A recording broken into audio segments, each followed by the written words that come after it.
Welcome, sports fans, to the Red Zone. The North Central College football team has finished up non-conference play with 2 big victories, improving the Cardinals' record to 2 wins and 1 loss. Joining me always is the coach of the Cardinals, John Thorne. Coach, 69-18. You know, that's the program's single highest point total since 1959. What a way to end non-conference play. Yeah, those games are kind of frustrating at times because you want to play everybody, and yet you still need your starters to get enough reps each Saturday so that they're sharp, you know, for a whole season, and they're able to play well into the 3rd and 4th quarters. So it's always a little tricky when you play games like that. Unfortunately, Olivet had their best player injured, and he couldn't play. It would have been hopefully a lot better game if he would have been healthy. Certainly. Well, the Cardinals got going right from the get-go in the very first series. A little mixture of Dominic Sulo and Aaron Fanthorpe. Dom ran for 21 yards. A couple plays later, Fanthorpe ran for 17 yards. And then Dom, who had 127 rushing yards on the day, he got one of his 3 touchdowns as well. Bam, right into it. First quarter, touchdown. I believe it was like a minute and 30 in. Guys got 7 points on the board. Yes, and Dom's got 9 scores already in 3 games, and he's got 3 each game. So he's been very consistent, and he's running very, very hard, reading the holes well, and our offensive linemen are really stepping it up this year to run block and get our running game going. Yeah. Coach, in the second series, Aaron Fanthorpe, 14 for 16. He had 1 interception, but 226 yards and 2 touchdowns. He found Jeff Grunwald, one of the tight ends. It's nice to see Jeff getting that touchdown pass. His second, we had 1 of 2 on the day. Right. Both our tight ends are really great players, and we're so excited we're getting them involved with the offense even more and more this year than we did last year. And 14 out of 16, that's a pretty good day for a quarterback. Absolutely, those are good numbers. Now on defense, right after that series, Josh McLeod, Scott Skateris, they combined for a fumble recovery. You were telling me yesterday they're kind of ripping that ball out, and that's something you like to see. You know, Scott made a great play on it. He fell back in, and the ball was sort of sitting right there, and he just, you know, yanked it out like we're practice, and then he even recovered it. So it was a really tremendous play on Scott's part. Coach, Cardinals putting up a lot of yards in this game, and 3 plays later, Butch Rosberg, a 13-yard touchdown with 5:39 left to play in the first quarter. So like we said, a lot of points being put up. Butch is having a little bit of fun after that big long run a week ago, and then come back and get another really nice run. He broke 2 or 3 tackles on that, and looked very good. Absolutely. Now, Coach, in the second quarter, Sulo added 2 more touchdowns, and Grunwald got his second touchdown. At halftime, it was 49-3. Defense playing well, offense playing well. What did you have to say to the team at halftime? Well, you know, the people pay money to come and watch a game, and it's supposed to look like football. And I never want our number 2s and 3s and 4s to go into the game, and then all of a sudden it's no fun for the fans to watch it anymore. So we talked about that quite a bit, and wanted to make sure the guys realize, hey, you've got to keep entertaining the fans, which means you got to block and tackle and not have yellow flags all over the place. Coach, some of the younger guys have looked really good. And now going into conference play, you're facing a Milliken team, very athletic, and they got a big-arm quarterback.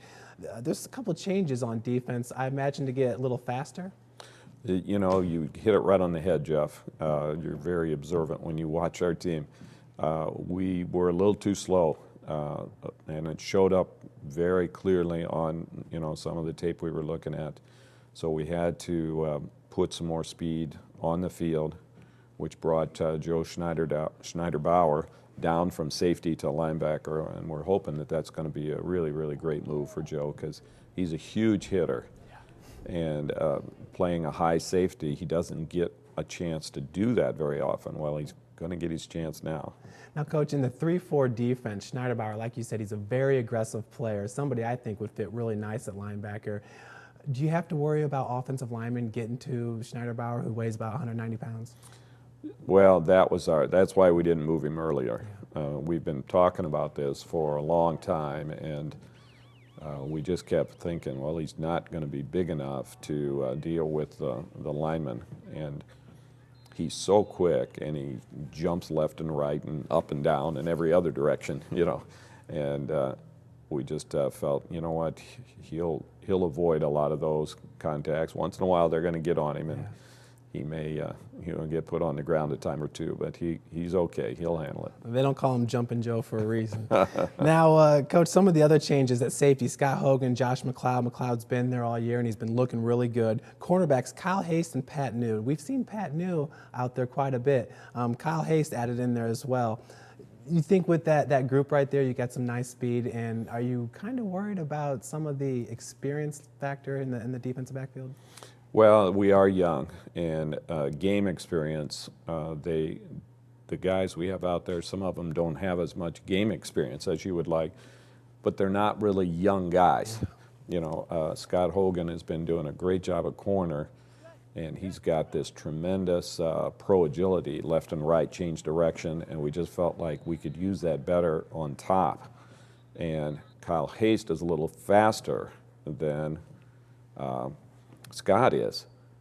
So on the straight verticals, we're hoping that Kyle can run with those. And so it's, you know, a bit of a gamble, and we're hoping that it really pays off and that the kids can do it. But we have a lot of faith in our guys, and we know they're going to work hard at it. Coach, it's an exciting combination that I can't wait to see. Now at linebackers, Willie Hayes, he again last game led the team in tackles with 7. He's a great sophomore linebacker for you. You said Schneiderbauer is going to be moving in. We got Scott Skateris and Valente Garza might be there, and also Nick Smith. He had a big game against Benedictine. You know, Nick had a really good game, a couple of sacks, and just really read things well. He played his spot extremely well, and he's got good quickness. We were always worried he might be a little bit too small, and Valente's bigger, thicker, but still struggling with that ankle a little bit. So I'm sure Valente will get in a few plays, but Nick's going to have to play quite a bit this weekend. Well, Coach, every game has that one play that decides which direction the team is headed. Here's this week's Cardinal Crusher. Coach, this is more of a player. It's Dominic Sulo, and we can't say it enough. North Central College, 618 total yards. That's the 3rd best in program history. You know what you got with Dominic, and he's definitely a tone setter. Absolutely. He's bigger, stronger, and yet he got faster in the offseason. That's what you're always hoping as the guys get to be juniors and seniors. Well, Coach, up next, we're traveling to Milliken, about a 2.5-hour drive to Decatur, Illinois. They've outscored their opponents 116-48. They got a 3-0 record. They're undefeated right now. What's your take on this Milliken team as opposed to last year? Well, we think it's the best Milliken team in the 8 years that I've been the head coach. They throw the ball very well. They've got great speed. They have 2 really fast running backs, great big offensive linemen, and they just keep running the inside zone until they find those little creases and pop-ups. And then defensively, they are really tough against the run. They're only allowing 40-some yards per game against the run. They pack it down low. It's a 4-4 type look, you know, and so this will be very interesting. We're looking forward to it. Special teams, we're hoping that we might gain a little advantage on the special team side of the ball. Matching strength for strength, the Cardinals' rushing attack versus Milliken's defense against the rush. That'll be interesting. Sophomore quarterback Luke Hockaday. He's brand new. Now, Andy Dicken, he'd played in 20 straight games the last 2 seasons to this point, and Hockaday's taken over and done a fine job for him. 50 completions, 77 attempts. He's got 2 interceptions, 699 yards passing, 9 touchdowns. Yeah, he's pretty good. And so is Andy Dicken. Yeah. So even if something would happen where they would take Hockaday out, the next guy they bring in has got 20 games of experience. So the quarterback's position is going to be really solid for him, and they get rid of the ball very, very quick. So it's hard to get quarterback sacks very often. And they do a great bootleg pass and throw it deep. This is a team that has 39 explosion plays already in just 3 games. That's a lot. So we've got to force them to earn their first downs, earn their touchdowns.